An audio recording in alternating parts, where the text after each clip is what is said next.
থেকে উঠানের পরে পেট পুরে না খাওয়ান পর্যন্ত আমি বিছানায় ঘুমাই না। শুধু কি তাই, আমার মা যখন পেশাব করে আমি নিজের হাতে আমার মায়ের পেশাব পরিষ্কার করে দিই। মা পায়খানা করার পরে নিজের হাতে পরিষ্কার করে দেই। আমার মা যখন গোসলের সময় হয় নিজের হাতে গোসল দিয়া আমি আমার মায়ের মাথার ভেতরে জয়তুনের তেল লাগায় দেই।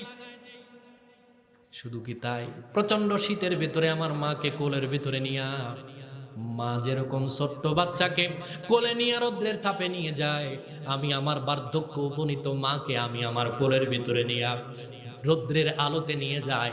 আল্লাহর নবী একটা কথা তিনবার বললেন, কাযালিকাল বিররু কাযালিকাল বিররু কাযালিকাল বিররু। হারেসা রাদিয়াল্লাহু তাআলা আনহুকে ডাক দিয়ে বলে, ও হারেসা, তুমি শুনে রাখো, আমার বড় বড় জলিলুল কদর সাহাবী আছে, তারা জান্নাতে কোরআন পড়ার মর্যাদা মর্তবা পায় নাই। শুধুমাত্র তোমার মায়ের খেদমত করার কারণে আল্লাহ রাব্বুল আলামিন তোমাকে দুনিয়ার থাকতে জান্নাতে কোরআন পড়ার মর্যাদা দিয়েছেন। জোরে বলি সুবহানাল্লাহ। যুবক যারা আছো, যাদের মা বাবা জীবিত আছে, এখন পর্যন্ত সময় আছে না নাই? আছে। বাবার খোঁজ খবর নাই না, 10 মাস হয়ে গেল, 1 বছর হয়ে গেল, বাবার কোনো খোঁজ খবর নাই না। কুমিল্লাতেই থাকে কিন্তু জঙ্গলপুর গ্রামে মা বাবার খবর নেয় না।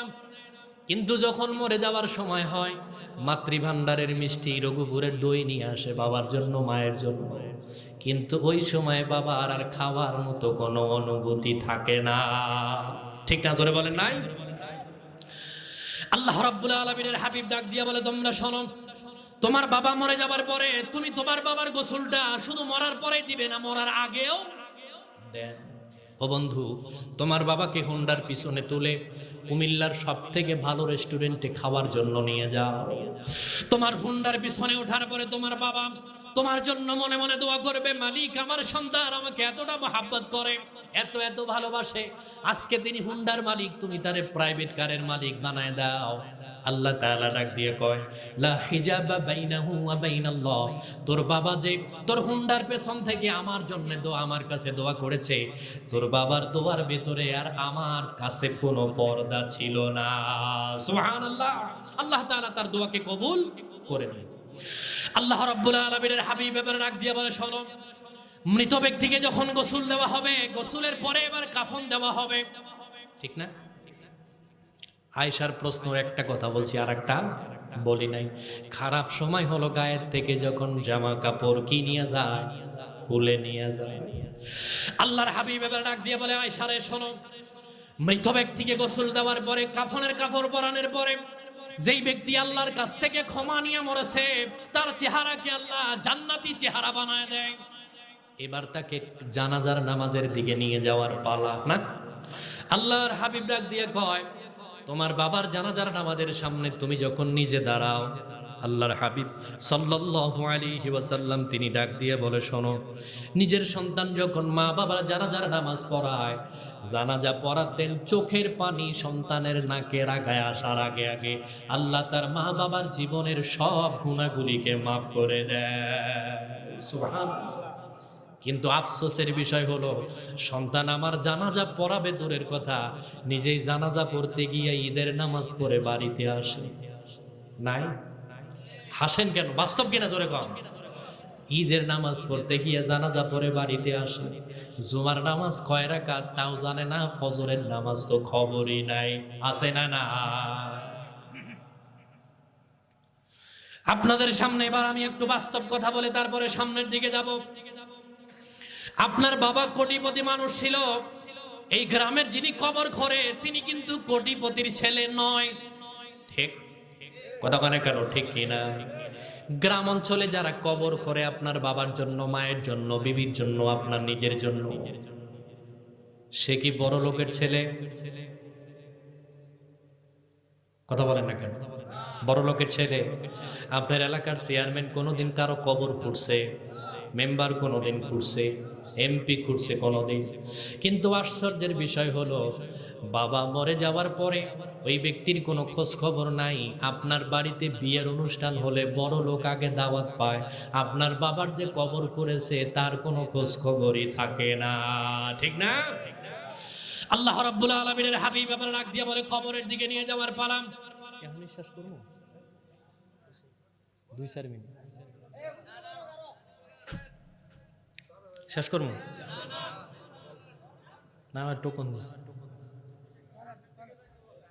ও আপনারা একটু সামনের দিকে চেপে আসেন। লা ইলাহা ইল্লাল্লাহ, আসেন আসেন ভাই, একটু সামনে আসেন। লা ইলাহা ইল্লাল্লাহ, লা ইলাহা। ভাই 9:30 তো বাজে না, 10 মিনিট আছে। নিয়ে আসছে আমার আর 5 মিনিট। লা ইলাহা ইল্লাল্লাহ মুহাম্মাদুর রাসূলুল্লাহ। জবান ছেড়ে দিয়ে সকলেই বলি সাল্লাল্লাহু। বাস্তবতার দিক থেকে কথা হলো, যেই ব্যক্তি আপনি তাকে খবর দেন নাই, বাবা মরার খবর শুনে লাশ হয়েছে ঢাকায়, কিন্তু কবর খোঁড়া শেষ হয়ে গেছে, ওই ব্যক্তিকে কি আপনার উপযুক্ত ছিল না যে আপনার বাড়ির বড় অনুষ্ঠানে আগে তাকে দাওয়াত দেওয়ার দরকার ছিল কি ছিল না? ছিল কিনা জোরে বলেন। আমি ওইদিকে যাব না। আল্লাহ রাব্বুল আলামিনের হাবিব ডাক দিয়ে বলে, এবার তোমার বাবা মারা গেছে, কবরের দিকে নিয়ে যাওয়ার পালা। ইন্না হাযিহিল উম্মাহ তুবতালা ফি কুবুরিহা ফালাউলা আল্লা তুদাফিনুন লাদাউতুল্লাহ আন ইয়াসমাকুম মিন আযাবিল কবর আল্লাযী আসমা মিনহু।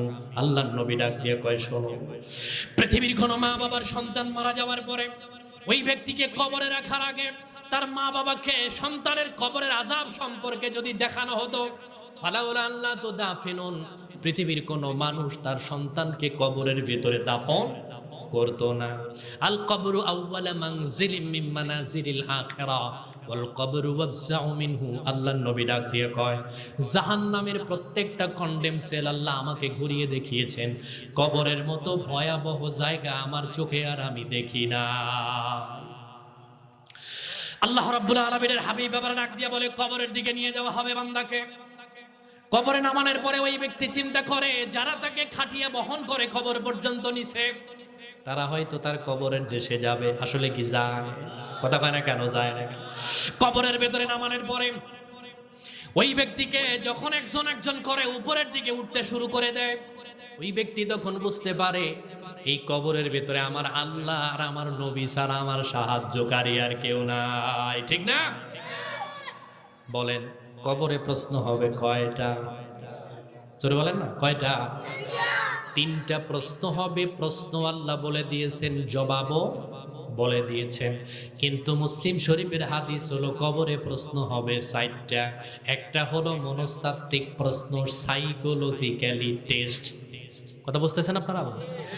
আল্লাহর হাবিব ডাক দিয়ে বলে, তুতলা শামসি ইনদা গুরুবিহা, পৃথিবীর কোনো মানুষ যদি রাতের 2টা বাজে মারা যায় অথবা দিনের 2টা, পৃথিবীর যে কোনো সময় মারা যাক না কেন, তার কবরের ভেতরে যাবার পরে তার কবরের সময়টা হবে আসর এবং মাগরিবের মাঝামাঝি সময়। কথা বুঝতে পারছেন? সকালে দাফন করেছেন, কবরের সময় হবে কখন? আসর আর মাগরিবের মাঝামাঝি। কবরস্থ করার পরে আপনি যখন চলে যাবেন, পৃথিবীর সব মানুষ চলে যাবে।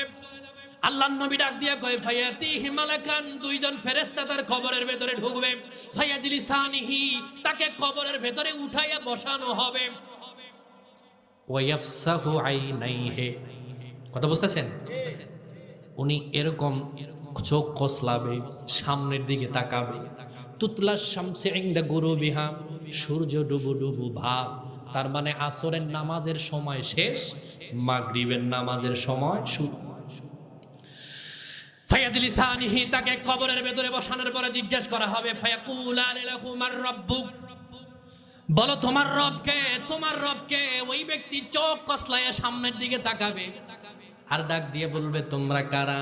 দাউনি মুসল্লি, তোমরা আমাকে রবের কথা জিজ্ঞেস করো, অথচ আসরের নামাজের সময় চলে যায়, তোমরা আমাকে নামাজ পড়ার ব্যবস্থা করে দাও। সুবহানাল্লাহ বলেন না? যেই ব্যক্তি কবরের ভেতরে নামাজ পড়ার জন্য ব্যস্ত হয়, তাকে কি বাকি প্রশ্ন করার কোনো দরকার আছে? এই এলাকার ভেতরে বর্ষার সিজনে এমন এমন কবর হয়, কবরের ভেতরে পানি উঠে গেছে, কবর থেকে পানি সেচে তারপরে দাফন করা হয়। হয় না এরকম? আমার বাড়ি কুড়িগ্রামে 2017 সালের যেই বন্যা হয়েছিল, ওই বন্যার ভেতরে মাটি দেওয়ার কোনো জায়গা ছিল না। নিজের বাবার লাশ কলার ভেলা বানাইয়া তার উপরে জানাজার নামাজ পড়ে স্রোতের নদীতে ভাসায় দেওয়া লাগছে। এরকম হয় কি হয় না? আল্লাহর হাবিব সাল্লাল্লাহু আলাইহি ওয়াসাল্লাম ডাক দিয়ে বলে, তোমরা শোনো। ওই ব্যক্তিকে প্রথম জিজ্ঞাসা করার পরে তিনি বলবে, দাউনি মুসাল্লি, তোমরা আমাকে নামাজ পড়ার ব্যবস্থা করে দাও। এবার ওই ব্যক্তি বলবে, এটা তো কবরের জগৎ, এখানে নামাজ পড়ার কোনো দরকার নাই। তিনটা প্রশ্নের জবাব তিনি দিয়ে দিবেন। ফায়ুনাদি মুনাদিম মিনাস সামা, আসমান থেকে একটা জবাব আসবে, সাদ্দাকতা ইয়া আবদি, ও আমার বান্দা তুমি সত্য কথা বলেছো। ফেরেশতাদেরকে ডাক দিয়ে বলবে, ওয়াফরিশুহু মিনাল জান্নাহ, ও ফেরেশতারা তাকে জঙ্গলপুরে যেই কবরের ভেতরে দাফন করা হয়েছে, এই কবর তো স্যাঁতস্যাঁতে ঠান্ডা যুক্ত মাটি, কবরের ভেতরে একটা জান্নাতের গালিচা বিছায়া দাও। অলবিসুহু মিনাল জান্নাহ, তার গায়ের থেকে কাফনের কাপড় খুলে জান্নাতের পোশাক পরায় দাও। ওয়া ফুতিহাত লাহু আবওয়াবুল জান্নাহ, কবর থেকে জান্নাত পর্যন্ত একটা দরওয়াজার ব্যবস্থা করে দাও। সুবহানাল্লাহ বলেন না? আমার কথা শেষ। শুধুমাত্র ফেরেশতারা বলল যে তুমি এত কঠিন প্রশ্নের জবাবটা কেমনে দিলা? তিনি একটা কথা বলেছিলেন, করাতু কিতাবাল্লাহ, দুনিয়াতে কোরআন পড়েছি, কোরআনের সাথে সম্পৃক্ততা ছিলাম, আল্লাহ কোরআনের বদৌলতে কবরের প্রশ্নের জবাবকে সহজ করে দিয়েছেন। সুবহানাল্লাহ। সম্মানিত হাজিরিন, যা বলেছি, যা শুনেছেন, আল্লাহ আমাকে আপনাদেরকে আমল করার তৌফিক দান করুক। ওয়া আখিরু দাওয়ানা আলহামদুলিল্লাহ। আসসালামু আলাইকুম ওয়া রাহমাতুল্লাহ।